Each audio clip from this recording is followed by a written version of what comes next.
So let's all welcome Miss Katrina Binarde, our Asia's Vocal Supreme. Ayan, so thank you din, Kat, for, coming. Siyempre, hindi mabubuo kung wala. Ayan, so, without further ado, let's start with the question and answer from our distinguished guests, of course. Okay. Sino po mauuna? Ito po ang ating mic. Sino po ang gustong mauna mag-ask? Hi Katrina, good morning. Morning. Good afternoon. Congratulations to your upcoming concert. So what inspired you, Kat, para gawin yung Gen Z icon na concert, and ano yung aabangan or aasahan ng mga fans mo sa nalalapit mong concert? First of all po, thank you so much for being here po. Salamat po sa time niyo pong lahat. And masaya po ako na that we're doing this since actually this is the first promotion na ginagawa naman. Even though sa Showtime naman and ASAP, they give me a chance to like promote the concert as well. So with regarding po sa question, what inspires me to do this? Actually po, my last concert kasi was December 2020, bago mag-pandemic. So it's been 4 years, almost 4 years, simula po nung last na nag-concert ako. And kumbaga hinahanap ng katawan ko to, hinahanap ng yung ganitong excitement and yung ganitong kalaking production na show, kumbaga po. And right now, I'm so happy and I'm really looking forward also to work with the other amazing artists, Raven, JM, Kimo, and Sam. Kasi sobrang dali nilang katrabaho. Gustong-gusto ko yung eagerness nila. And I'm so excited also kasi since maraming nagtataka bakit Zcon and bakit Gen Z yung parang minamarket namin.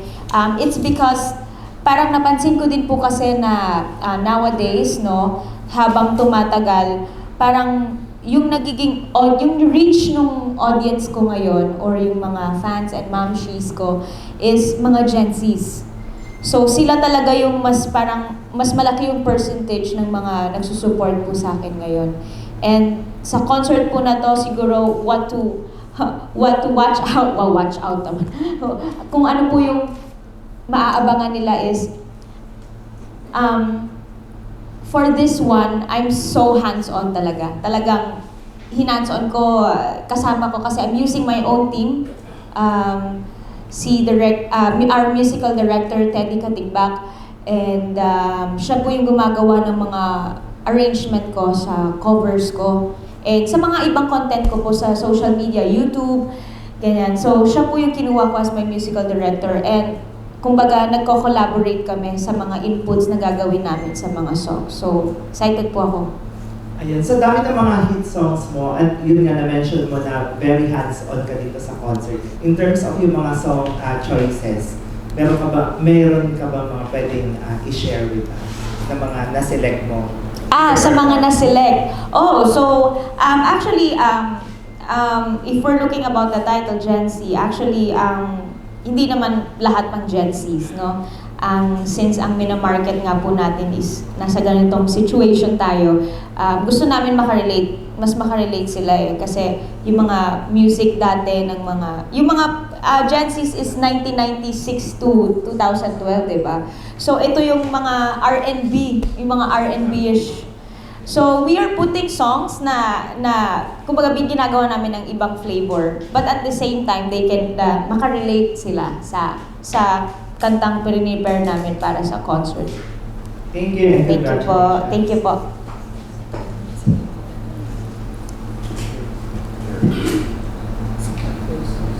Sir Ray Umaloy, Abante.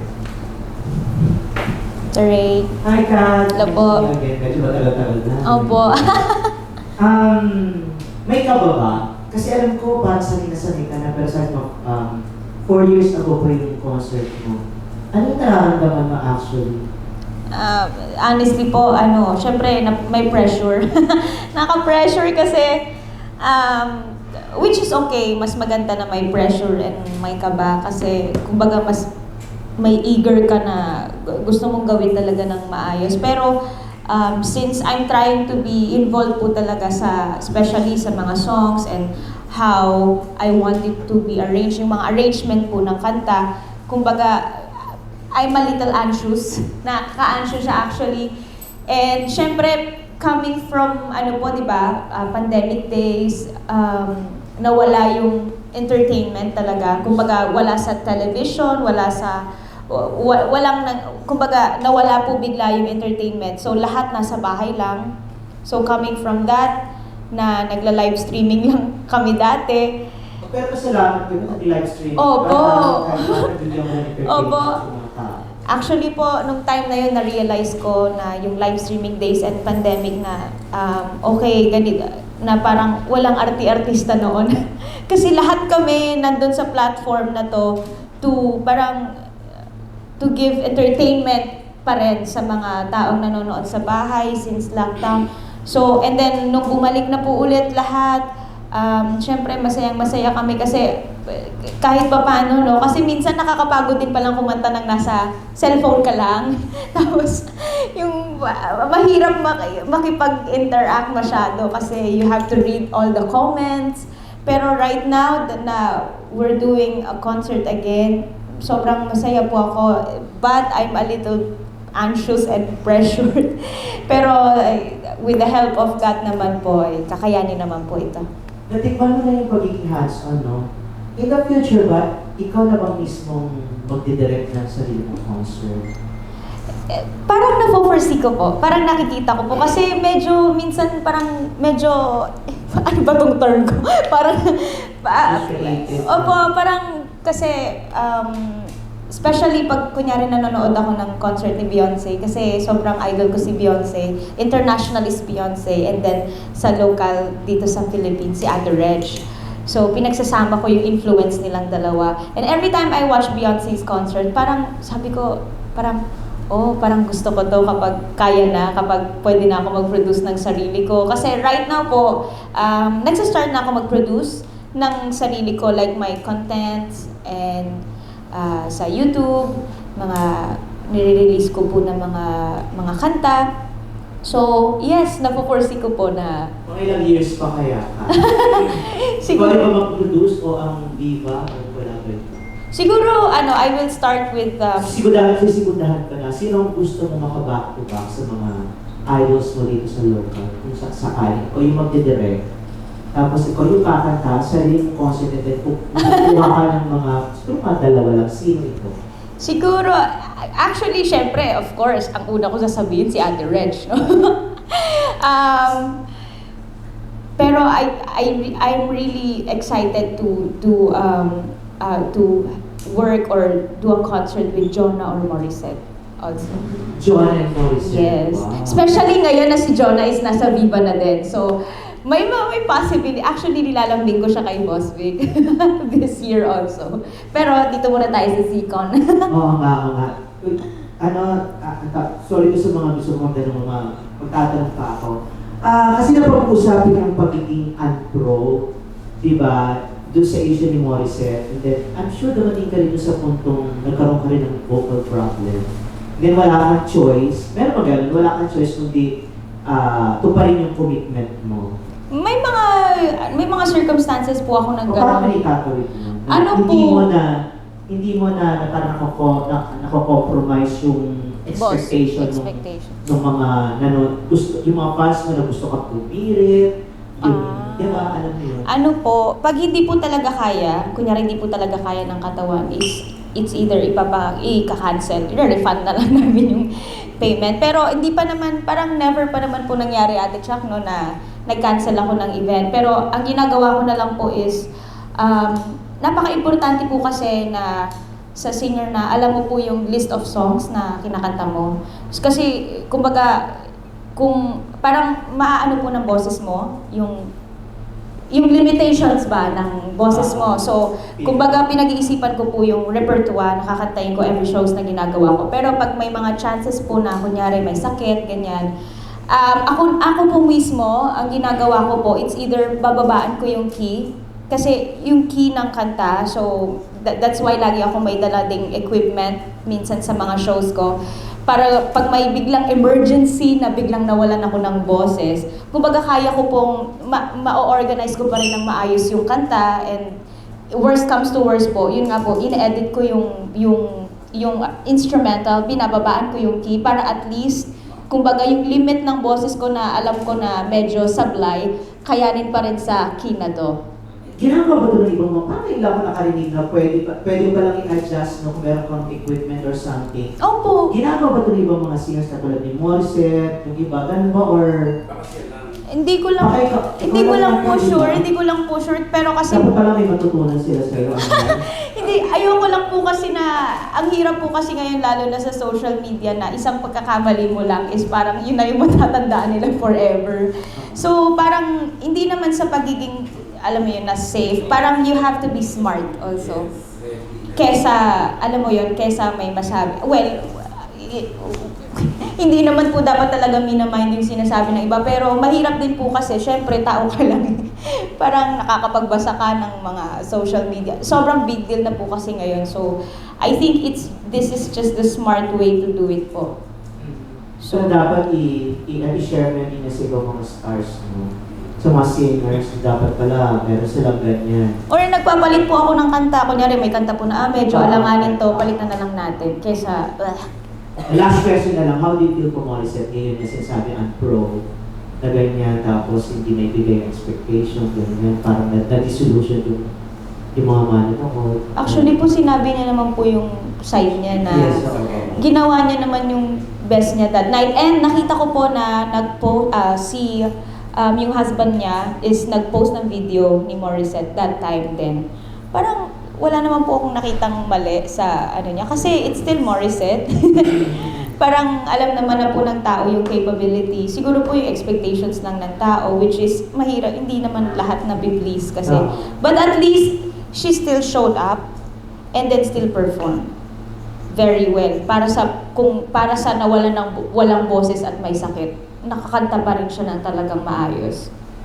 Thank you, congratulations. Thank you po. So, bigyan natin yung chance kay Miss Darla. Miss Darla, Darla. baka may pwede kang itanong? Chill na chill. Nagulat ako na po. Kasi sabi mo, diba, idol mo si Ate Reg. At alam mo, nag-guest na siya sa concert mo dati, diba? Yes, sinurprise niya ako. Ito lang, paano lang, curious lang ako sa reaction mo. Kasi sa ASAP kasi, tuwing rehearsals, si Regine Velasquez, lagi siya nang babalik-bag yung CD o binabato niya sa sapatos si Katrina. Tapos sasabihin niya, paabangan nga to sa labas ha.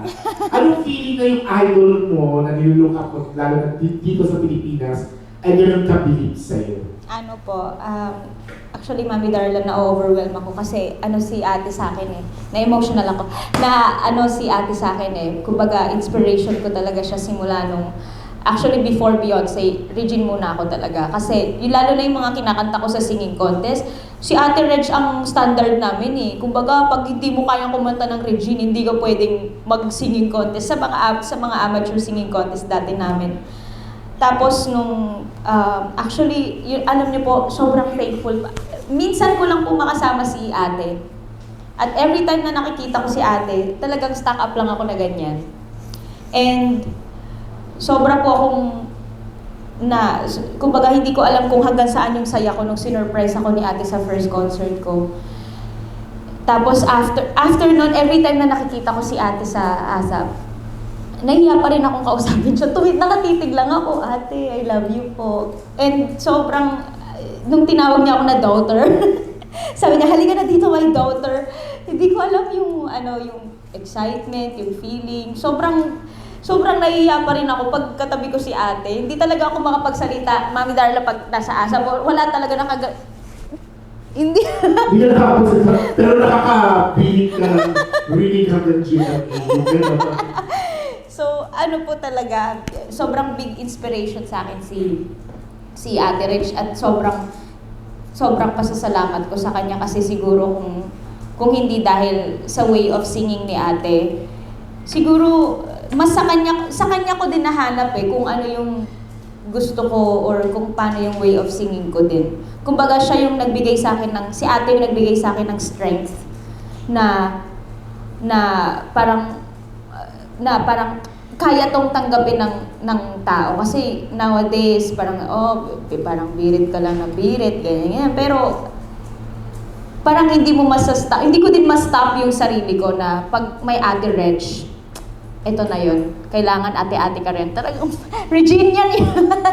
Nabanggit mo yung pagbilang, di ba yung sa kalaman natin lahat, yung very vocal si Ate Reg, di ba, dun sa mga pinagdadaanan niya sa boses niya, di ba? Lalo sa asap na witness mo pa personal, minsan direction, di ba, kung paano siya nag-frustrate minsan dun sa changes sa voice niya. Ikaw ba may pumapasok na sa isip mo yung minsan ngayon na naku baka pag-isip ko bukas hindi na ganun kataas ang boses ko or yung pagiging tao mo lang din na sumasabi ba sa isip mo na yung Regine Velasquez aminado na pinagdadaanan niya to, paano ba ikaw? Parang gano'n. Lalo na kung hindi yung kinabubuhay mo yung pagkanta. Yes, Mami Darla, meron po mga na parang paano kapag one day biglang di na lang ako makakanta. Pero siguro kailangan ko ding maging prepared sa time na yun, pag dumating yung time na yun. Pero at the same time po, hindi ko, kumbaga, ano bang tamang term dito? Yung hindi ko, yung mga bawal na sinasabi nila, kumbaga hindi ko pinagkakait sa sarili ko na, alam mo, kumain ng chocolates, uminom ng malamig. Kasi, parang para sa akin po, hindi naman po siya nakaka-affect sa akin. Siguro dahil na-immune na din talaga ako. And siguro yung mga amateur singing contest na ginagawa ko noon. Kumbaga yun yung naging training ko para yung sa stamina ba. Kasi iba talaga yung mga singing contest days. Until now, Mami Darling, yung nag-judge ako sa It's Your Lucky Day, yung segment nila na for singing contest. Meron pa ako, Mami Darling, na judge siyan. Ang awkward nga na-judge siyan ko yung mga nakakalaban ko sa singing contest noon na mga 50 years old na. 50 and up na nagsisinging contest pa rin. At dahil nagsisinging contest sila, iba yung stamina ng boses nila, iba yung strength pa rin. Kaya sabi ko,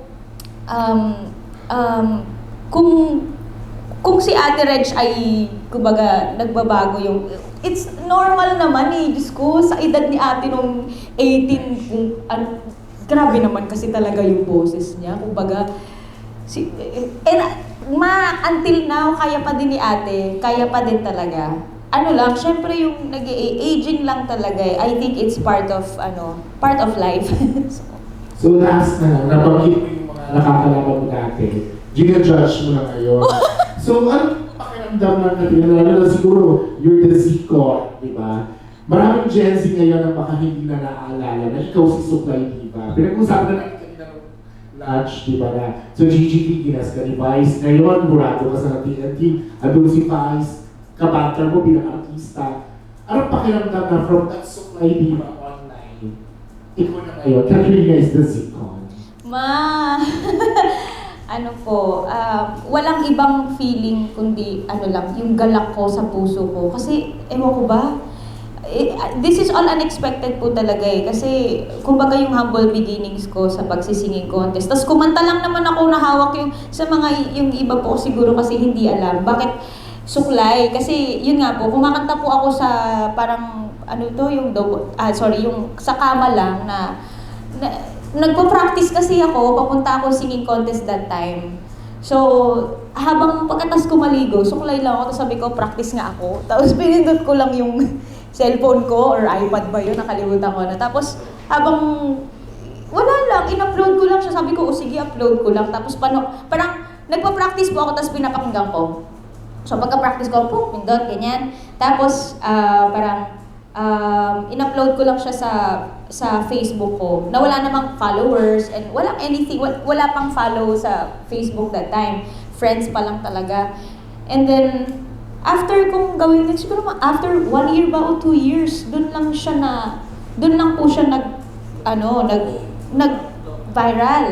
So, ano pa talaga, unexpected po talaga lahat ng mga nangyari na yun na sinong mag-aakala na gusto ko lang naman mag-practice tapos pero that's the parang yun yung mga time ng social media na sobrang genuine ng pagiging viral mo. Parang ngayon kasi mas nagiging vocal na yung mga tao sa ayaw nila. Mas marami na yung may sinasabi sila na ayaw sa'yo. Pero nakakamiss din yung mga time na yun. And then, nung nabigyan ako ng opportunity to guest sa, kunyari, yung kay Meme, sa GGV, iba talaga. Actually, honestly po, iba si Meme. Iba siya mag-lift ng career ng mga new artist din. So, I'm very thankful with Meme Vice din na sobra din niya akong, kumbaga yung pag-promote niya sa akin sa Showtime, pag TNT namin, sobra din siya. Talagang na-feel ko yung love ni Meme. So, thank you talaga kay Meme. So, last one, sabi ko last, pero ito na lang. I-close, i-wrap up ko lang yung session ko. Ngayon nga na, from your humble beginnings, tapos, nag-judge ka na ngayon, idol ka na rin ang marami ngayon, paano ka naman nag-give back?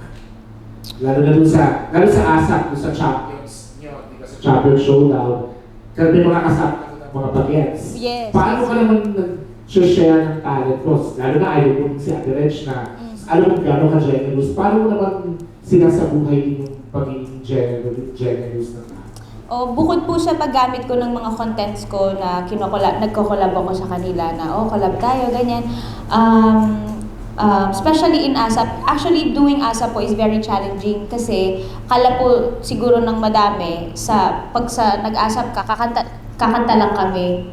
Pero behind that po, marami din kami pinagdadaanan kasi we need to rehearse, we need to parang kailangan iisa lang kami, especially yung production number namin na ASAP Champions, madami po kami doon. And sometimes, especially yung mga bata, nagsistruggle sila kasi kumbaga yung mga inaaral nila, sabay-sabay. Pero lagi ko po sinasabi sa kanila na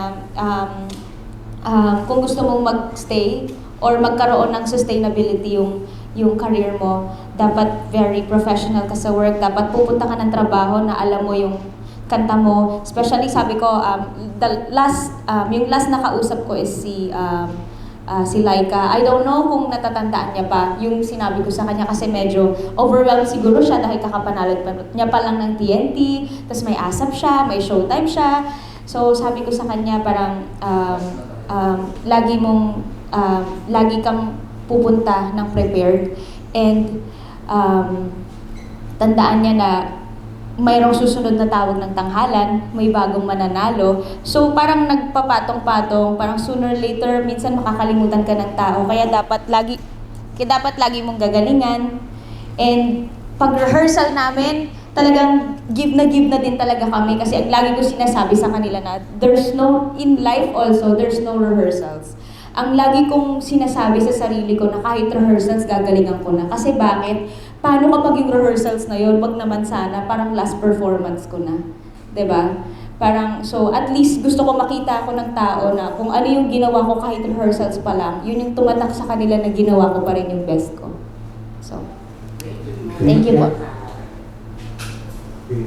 So for the next question, let's limit it to 2 to 3 questions na lang because we have limited time. Who wants to ask next? Okay, John. Hello po. Hi, Katrina. Hello po. I remember watching you several times in Ortigas when you... Sa music hall po. Yes. Sa mga performances mo pa, but obviously you're very talented. But Thank you. how do you take care of your voice? How do I... actually po, yun pala yung tamang word. Bukod sa I take care of my voice through, alam mo yan po, very active naman po kasi ako ngayon sa singing. Kasi, kumbaga, doing my covers, tapos mga shows, pero hindi ko po dinedeprive din yung sarili ko sa yung pag-inom ng malamig. Kasi the more, I think also, or hindi naman po siguro nag-a-apply sa lahat to, siguro sa iba lang, na kapag the more na pinagkait mo yung mga ganun, parang the more na nagiging sensitive yung lalamunan.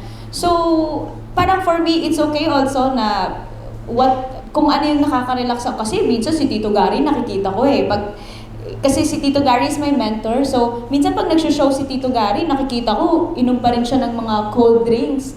And I tried it also. Sabi ko, it helps my vocal cords relax ba? Nare-relax siya. So, but at the same time, siguro ang pinaka-importante talaga yung tulog. At least, kasi yun yung napapansin ko na kapag hindi ka nakatulog ng maayos, mas nawawala yung boses. So, tulog talaga, beauty rest, gano'n. Vocal rest. Alak, tapos alak ko yun ka ng alak. Opo, umiinom po ako. For the tanggera ng taon. Brandy, whiskey, red wine, vodka. Red wine and whiskey po. And cocktails. Ha? Okay, now going back to your answer, of course, Gen Z genre na gagawin mo.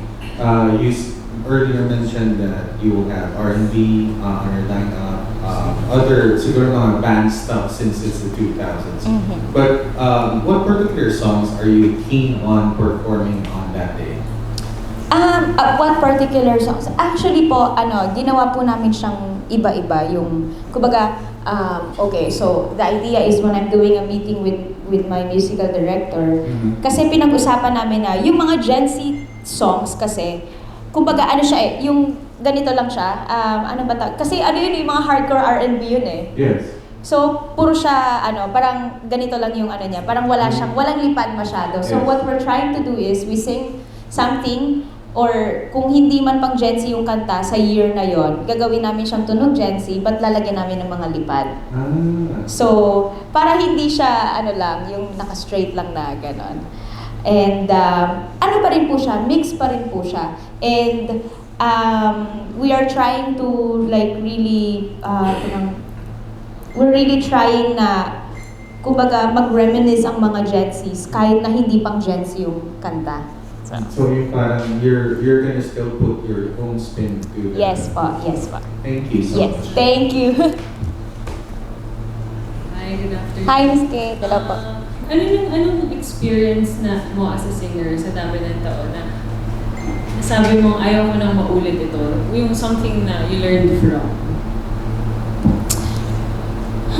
Meron. Nakalimot ka ba ng lyrics? Ganyan. Opo, most of the time actually. Kasi sa dami ng iniisip. Kunyari, ayun na nga po yun nga po yung parang lesson learned, lalo na pag hindi ka nakapag-aral masyado. Kasi I believe that there's always a time sa isang bagay. Especially, ito yung trabaho ko, kailangan talaga. Kasi if I can do social media for 5 minutes, di ba? Kaya ko din pag-aral for 5 minutes, di ba? Or 10 minutes. So, I think it's very important po talaga na you're always prepared. And ayoko na magkasakit. So kailangan talaga tulog ka. And nabanggit mo kasi kanina yung sumasali ka ng contests before. Ano yung pinaka-gasgas na kantang isinali mo sa contest? Pwede ba namin marinig yung sample na yun, given na ang tagal ng journey? Po kasi kumbaga may facing, parang iba-iba minsan. Iba-iba. Dati kinanta ko yung Listen. Kinanta ko sa singing contest also, One Moment in Time. Pero parang yung pinakamatagal is yung Habang May Buhay. Kaso ang sakit na sa lalap.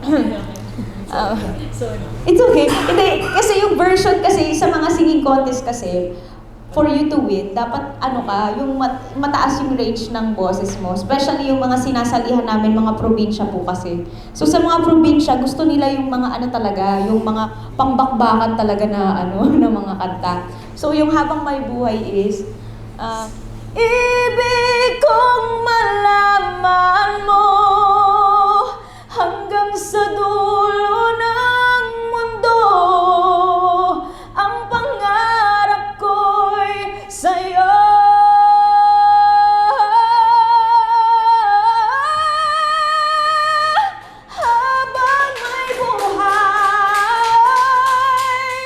Habang may buhay, hanggat ang dugo ko ay damadaga.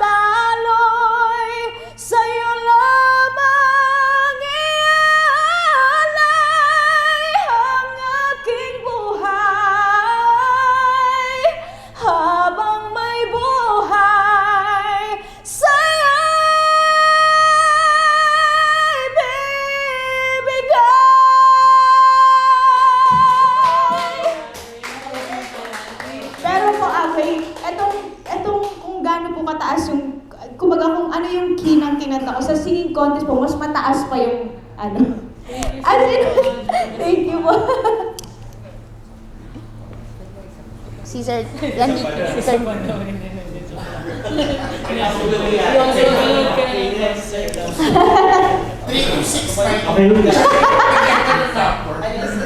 Hi po!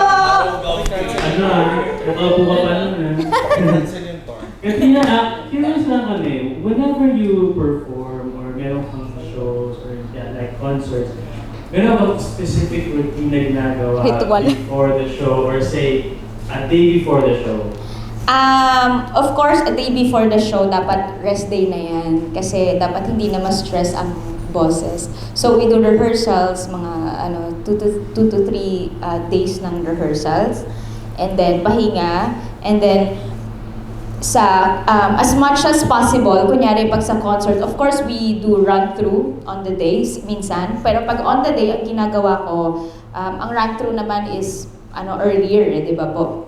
So, ikakanta ko na talaga siya para bumuka yung na siya. Kumbaga, magising na siya. Na siya. Kumbaga, yun na yung vocalization ko. And then rest again para at least relax na siya. Tapos para pag showtime na talaga, na siya. Kumbaga, anong tawag dito? Nauubusan ako ng vocabulary. Yung ready na siya. Ready na siya mag-perform.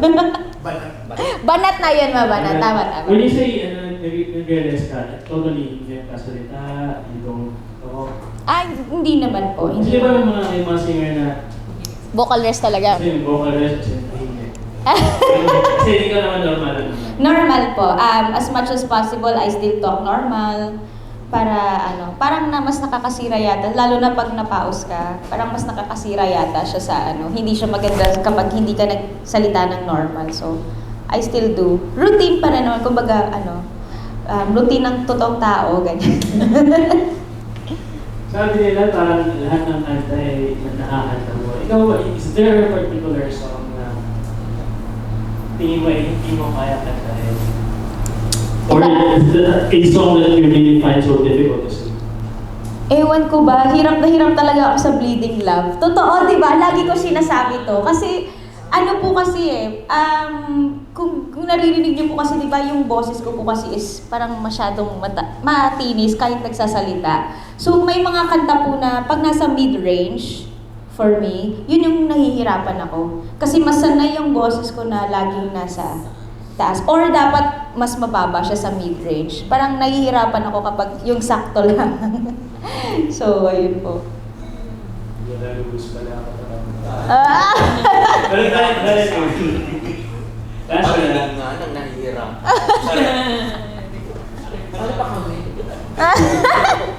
Last na lang, Tina. With all the preparations you have for this concert, you're very hands-on. And parang you have everything planned out na for the show. What do you wish to achieve dito sa concert na to? Sorry po. Ano gusto mong ma-achieve dito sa concert na to? Actually po, well, first of all, I'm very thankful also with Star Image and ABBA Productions, kay Sir Vince and Sir David for producing this concert. But what I want to achieve as well is yung creativity siguro ng yung knowledge ng music, especially now na kailangan makasabay ka na sa mga nauuso ngayon. That's why siguro we did this ZCon.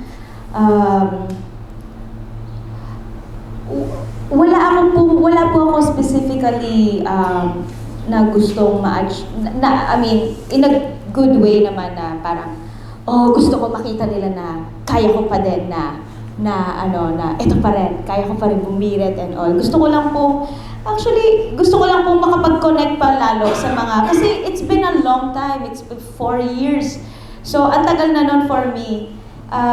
Gusto ko lang po talaga na mas ma-reach pa sila ngayon na, okay, we're here again, we're doing this again. Thank you for being here. I will just do my best for this show and para sa mga manonood. Okay, salamat and good luck. Thank you po, thank you. Kasama ka lang dito na po. Blitz! Kasi, sorry, yung part na mahirap kasi yung kasi yung hindi huminga, siguro kaya ako na-challenge, kaya siguro hindi ako huminga kasi itong bleeding love na to, may part na mataas, tapos biglang magfa-falsetto. Siguro yun yung part na talagang nahihirapan ako. Ayan na, si Mami Darla nakatingin. Hindi namin ma-gets. You come,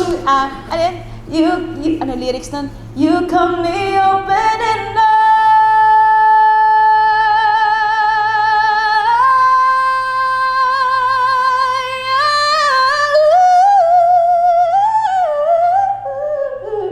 usually hindi ako naubusan ng hininga. Pero ito, Bongga. ang hirap kasi yung mag-shift ka bigla ng falsetto tapos biglang soft voice. So, Ayaw mo na wala. Hi, good afternoon, Katrina. hello po. From Suklay Iba, tapos aware ka na ba na 55 million na ang views ng iyong lason mo balik? Hindi po, kayo lang po nagsabi Sige natin sa YouTube, pakicheck nila. Very accurate yun. Lason mong halik. Ang galing. Oo, and so ang layo na nilakbay mo for this song kasi kinakanta to sa buong Pilipinas. So aware ka na ba na ganito nakasikat yung kanta mo? Lason mong halik. Isa pa po yung lason mong halik na yan kasi nung ni-record ko po siya,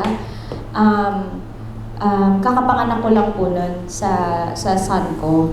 So that time, I don't really have the confidence to record something. Pero buti na lang, since recording lang naman, wala namang ibang makakita. And that's the first time I met Sir Vinny also because the Lason Mong Halik was written by Vinny Saturno. Yes. And then, nung ni-record... Very Saturno is it maker. Yes! So nakabilang ka na doon sa mga pinasikat niyang singer. Diba? Ay, opo, actually. And that time, sabi ko, kaya ko ba? Kaya ko kaya to? So, we record. Tapos, ang taba-taba ko pa. No? As in, globo, kasi nga kakapanganak ko lang po. And then, nung time din na yon parang hindi pa ako fully recovered sa Bell's palsy ko. So, mayroon pa akong, I still had a hard time na mag-pronounce ng P, F, B, V. Kasi ano siya nakadrop to. Tapos parang nahirapan talaga akong kumanta that time. And then, so, we did that. And then, when we did the music video, sabi ko, okay, sige. Then, Viva released it. And then, nung una, okay lang naman. Parang okay naman. We tried to promote it, ganyan po. And then, parang mga after... my friends or may mga nagre-reach out sa akin, na, hello?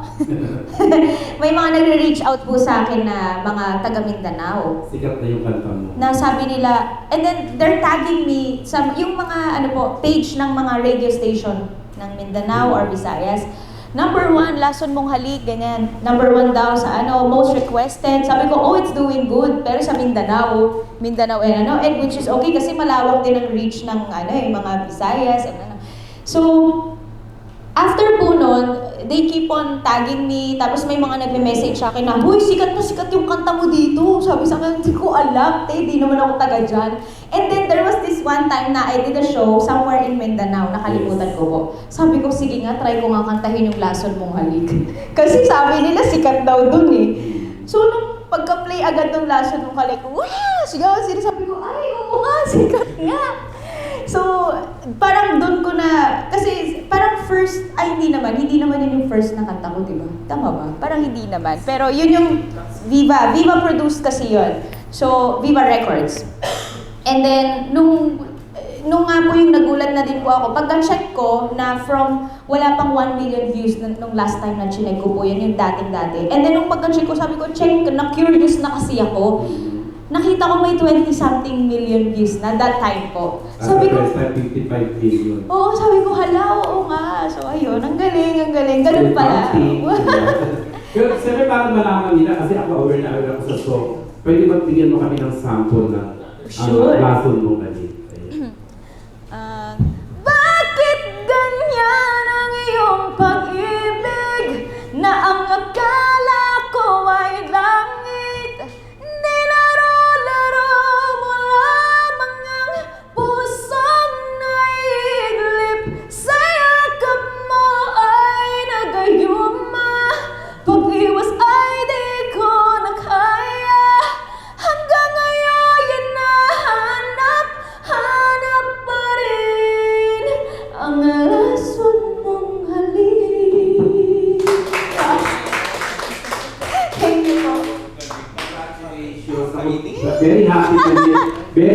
kasi live ko nga pakinggan. Oh, thank Hindi you. na sa YouTube. O sige, kakantahin ko po to sa concert. Oo, Kaya. dapat ka sa concert siya.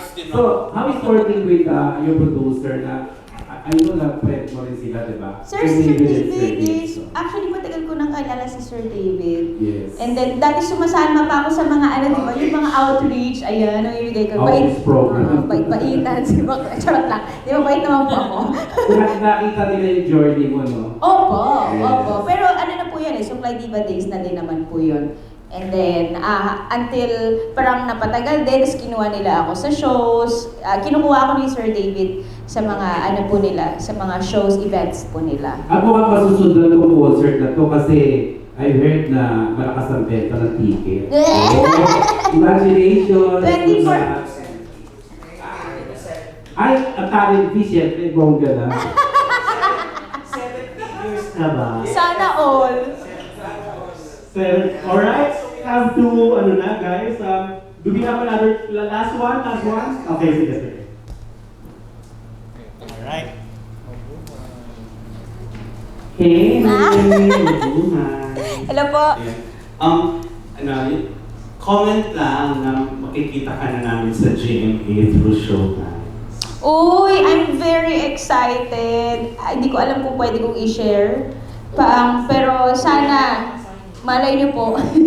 Hindi ko kasi, actually, hindi pa naman po kami nasabihan since sa TNT judge lang naman po. Pero I heard about it kasi nakikita ko din sa social media na may rumor nga po. Pero if it happens, sana, and para ano na rin, mawala na rin yung, alam niyo po yung network war. And especially, syempre yung mga singers, kasi kaibigan ko din yung mga singers sa GMA. And we used to go out sometimes, tapos we share our experiences. Minsan nag-aano kami ng mga sarili naming pagod or pressure sa sa mga ginagawa naming production numbers, sa mga namin, sa trabaho namin. And if that happens, siguro, syempre ang saya lang, di ba? Masaya. Sana. Let's hope for the best. Pero maging judge ka pa rin naman ng TNT Kids. Opo. Judge pa rin po ako ng TNT. Actually, may mga schedule na rin po kami for April. So makikita ka na. Opo, nandun lang po ako. Congrats. Thank you po. Manonood ba si Jowa sa concert? Hindi ko alam kasi naka-duty kasi siya.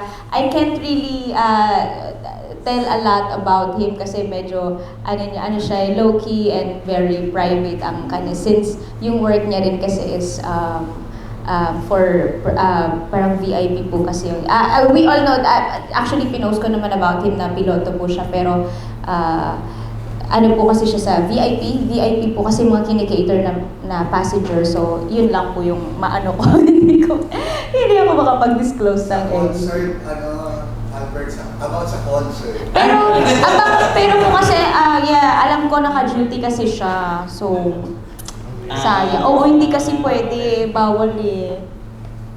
Sayang. Babe time na lang pagkatapos ng concert. Gusto ko. Sana all ako.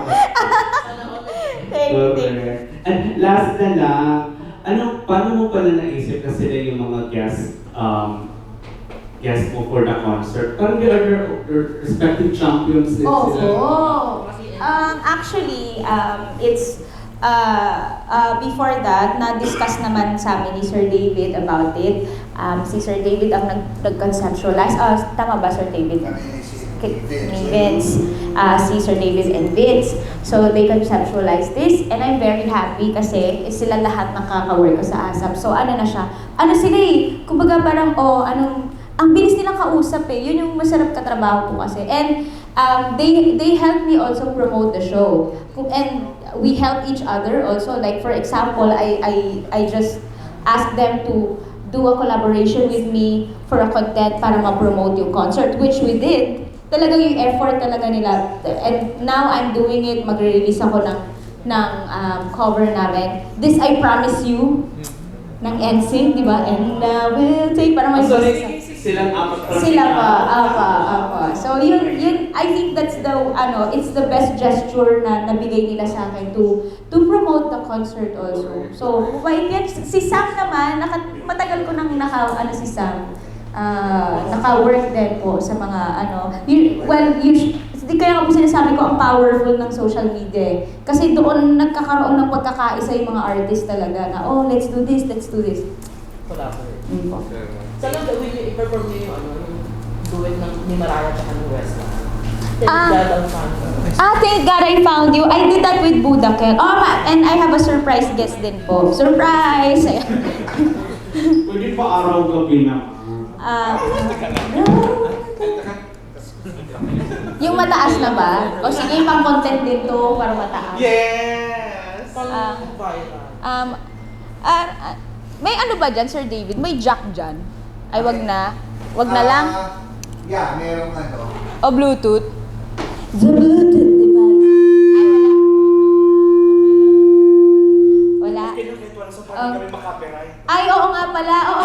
Maka-copyright sila. Wag na, Sir David. Araw-gabi, tayong dalawa.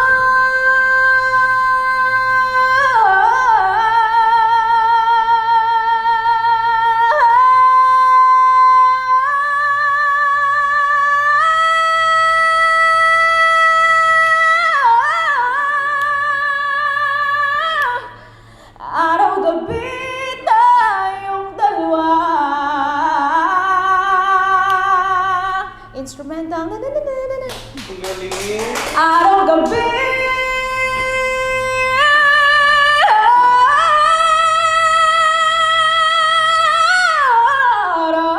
Araw-gabi, nasa isip ka, napapanaginip ka, kahit saan mapunta.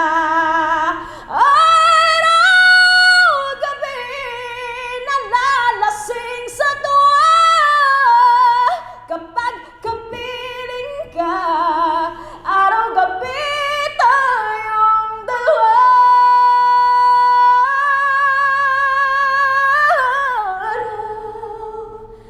Araw-gabi,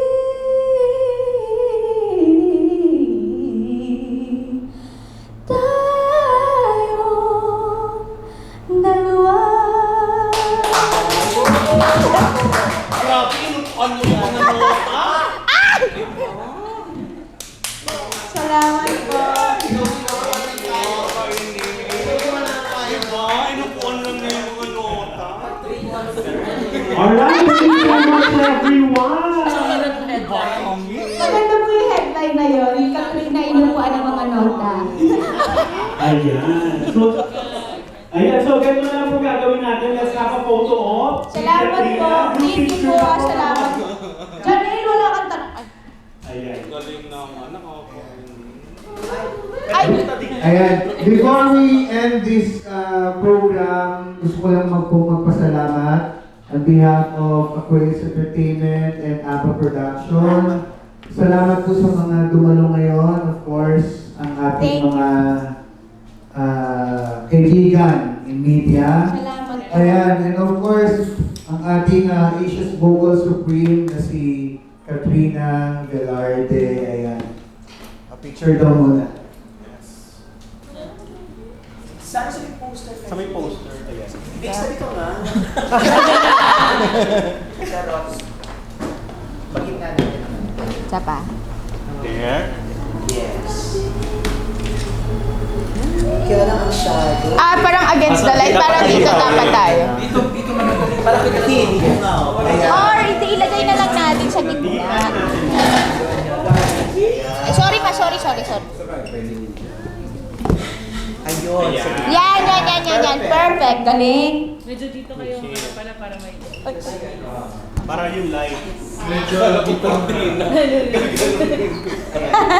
Meron daw bagong photoshoot card na. Mamaya po. Nag-photoshoot ako kahapon. Ayun. Perfect. Ang galing naman. Wait.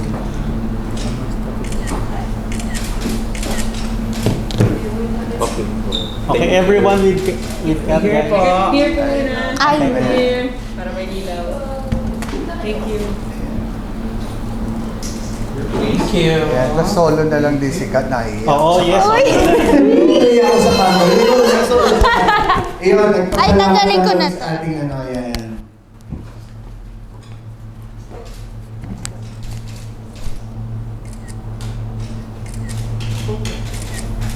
Habang nagpo-photo op kayo, I just want to explain lang kasi tinatanong din para ma-include nyo rin dun sa inyong write-ups.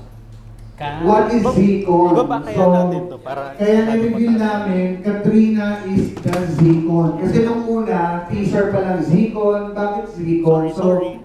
Meron lang kaming tagline na Gen Z icon. Kasi ngayon, i-reveal na namin right now during the press conference, the reason why Katrina is the Zcon, she is the Gen Z singing icon.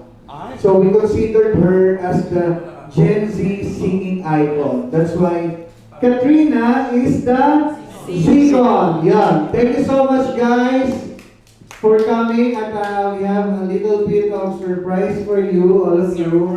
Thank you so much for coming po. I really appreciate. Maraming salamat po. Salamat po sa time niyo po. Guys, picture na with Kat. Come on. Picture with Kat. Ipatag na lang, girl.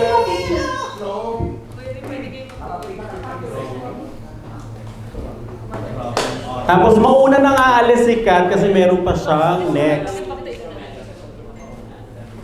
Ayan.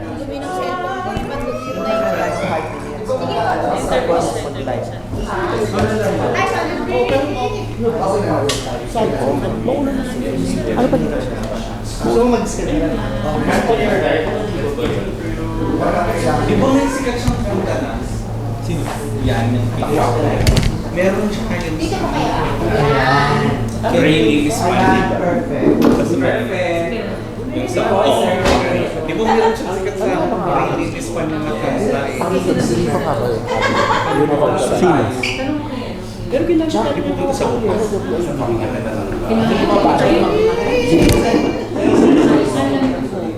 Parang pan-scrub ka pa. Gusto ko may concert, babe. Kumakain mo? Concert mo ba yun? Big? Ikaw yung super mo dyan. Darla ba tayo? Darla pa po tayo.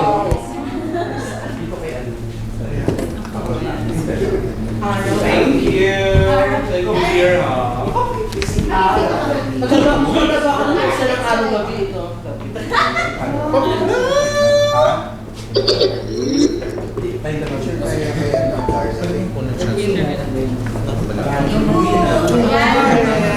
Albert. Tita Albert. Tininang Albert. Grade ka na. Ikaw, Ira, anong high school?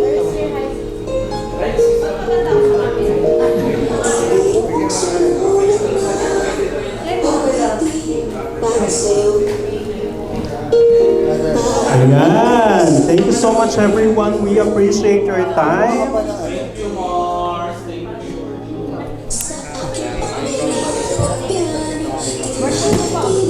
Thank you so much. Next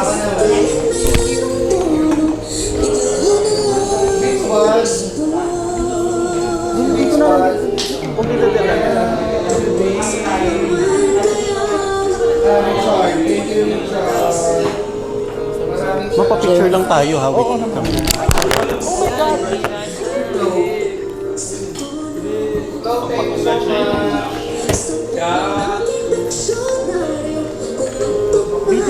Video na Patay pa ganun. Thank you. Maraming salamat! Lahat kayo pumunta sa Zcon, ha? We love you guys! Nag-cool. Thank you. Nikki, nasa sinod ka lang. Thank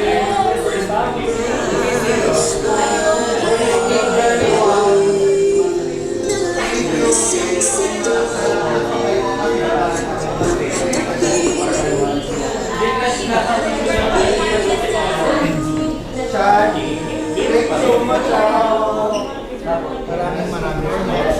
Guys, thank you so much. So, ulitin. Of course, ang ating very good Kumakaw friends.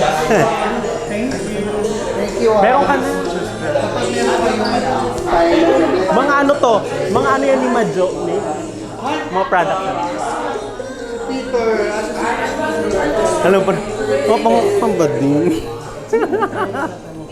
Yan yung gamit ko ngayon, ito. Tsaka yan. Ay, ang galing nito. Pangit.